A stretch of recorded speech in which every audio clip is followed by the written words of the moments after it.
성경 일독을 위해서 오늘 우리가 함께 읽어나갈 하나님 말씀은 다니엘 4장부터 6장까지 말씀입니다. 다니엘서는 1장부터 6장까지는 다니엘과 세 친구들의 이야기로 되어 있고 7장부터 마지막 장인 12장까지는 다니엘에게 본 환상과 계시에 대해서 우리에게 말씀해 주고 계십니다. 다니엘은 나라가 바벨론에 의해서 망했을 때 포로로 끌려갔습니다. 다니엘과 세 친구는 왕이나 귀족의 자제라고 성경은 기록합니다. 어느 날 갑자기 귀족의 자제가 나라가 망해서 포로로 남의 나라로 끌려가는 그 상황 속에서 다니엘과 이 세 친구는 세상의 나라는 망했지만 하나님의 나라가 여전히 망하지 않고 지속되고 있다는 것을 알고 있었어요. 성경의 표현에 따르면 그들은 뜻을 정해서 이방 왕이 주는 진미를 먹지 아니하고 하나님 앞에 마음을 지키는 그 내용이 1장부터 3장까지 나오고 6장까지도 계속 그 주제가 나옵니다. 뜻을 지키는 사람들.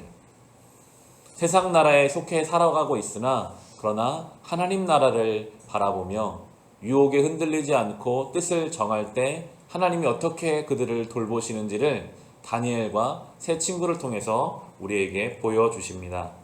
어제 우리가 주일 예배에 나누었던 예수님의 모습과 많이 닮아 있어요. 세상 나라에 흔들리지 아니하고 하나님 나라를 바라보며 뜻을 정하여 가는 그들의 삶을 보여줍니다. 그래 하나님은 그들에게 지혜를 주시는데요. 오늘 본문인 4장과 5장은 다니엘이 섬겼던 두 왕 느부갓네살과 벨사살 왕이 나오는데 이 두 왕이 세상 권력은 가지고 있었으나 그들이 꿈을 꾸고 환상을 보는데 그 내용을 알지 못해요. 답답해하고 있을 때 다니엘이 가서 그 꿈을 해석해주고 환상을 해석해주는 내용이 나오고 있습니다.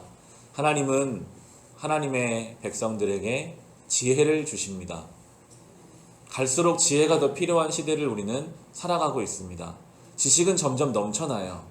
많은 정보와 지식들이 있는데 그 가운데 그것을 잘 해석하고 엮어내고 기준을 가지고 그걸 풀어갈 지혜는 점점 더 부족해지는 시대를 우리는 살아가고 있습니다. 날마다 기도하게 되더라고요. 하나님 지혜를 주세요. 이 시대 가운데 하나님 원하시는 지혜를 살기를 소망하게 됩니다. 우리가 늘 구해야 할 것은 하나님께로부터 오는 지혜입니다. 이 시대 가운데 어떤 중심을 가지고 살아갈 것인가? 많은 것을 보고 듣고 있으나 그것을 어떻게 하나님의 뜻으로 인도해 가고 엮어갈 것인가 하는 것은 하나님의 사람들의 지혜임을 우리가 4장과 5장을 통해서 볼 수 있습니다. 그리고 6장은 대표적인 다니엘 사자굴에 갇혔던 이야기가 나옵니다. 다니엘은 처음 끌려왔었던 그 소년 시절이나 그리고 이제 많이 세상적으로 많은 것을 갖고 누리고 있었던 6장에 와서도 똑같이 뜻을 정하여 하나님 앞에 그 길을 가는 모습을 보여줍니다. 많은 사람들이 다니엘을 시기했고 황제가 아닌 다른 신에게 기도하면 사자굴에 집어넣는다는 법령이 공포되었음에도 다니엘은 자기가 정한 대로 하나님 앞에 기도하는 모습이 나오는데요. 우리 6장의 10절 말씀 같이 읽겠습니다. 다니엘은 왕이 금령 문서에 도장을 찍은 것을 알고도 자기의 집으로 돌아가서 다락방으로 올라갔다.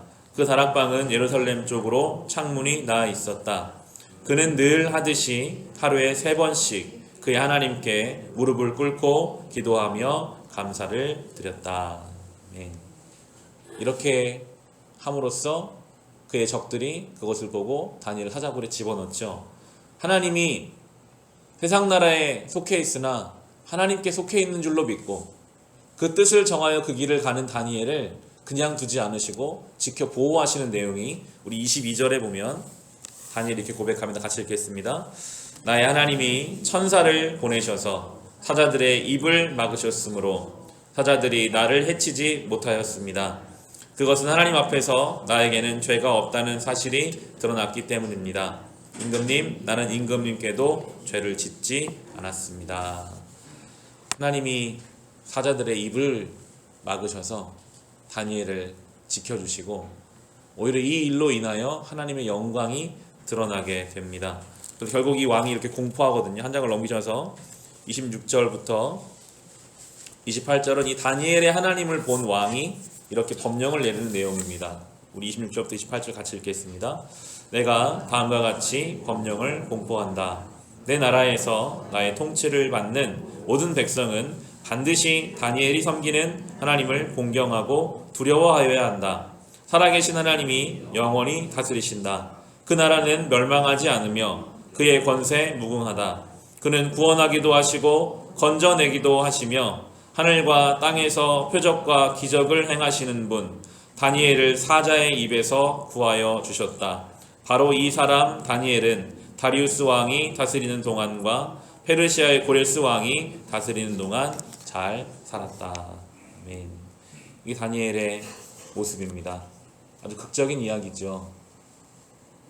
사자굴에 들어가는 위험 속에서도 하나님 앞에 뜻을 정할 때 하나님이 그 가운데 그를 지켜주시는 이야기. 예수님 모습이 많이 보여요.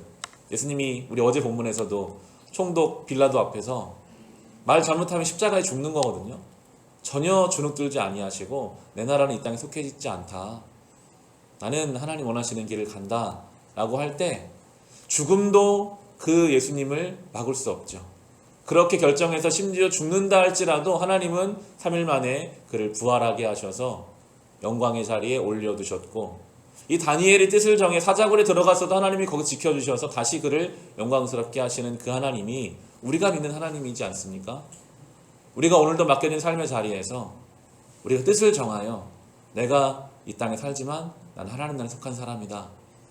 어떤 부분에 있어서는 우리가 손해를 감수하고 심지어 죽음의 위험에 앞에 간다 할지라도 우리가 믿음을 지킬 때 어떻게 하나님이 우리를 그냥 두시겠습니까? 우리를 반드시 지키시고 보호하셔서 오히려 그 믿음을 온 천하에 공포하게 하시는 우리를 통해 주의 영광을 나타나게 하실 것입니다.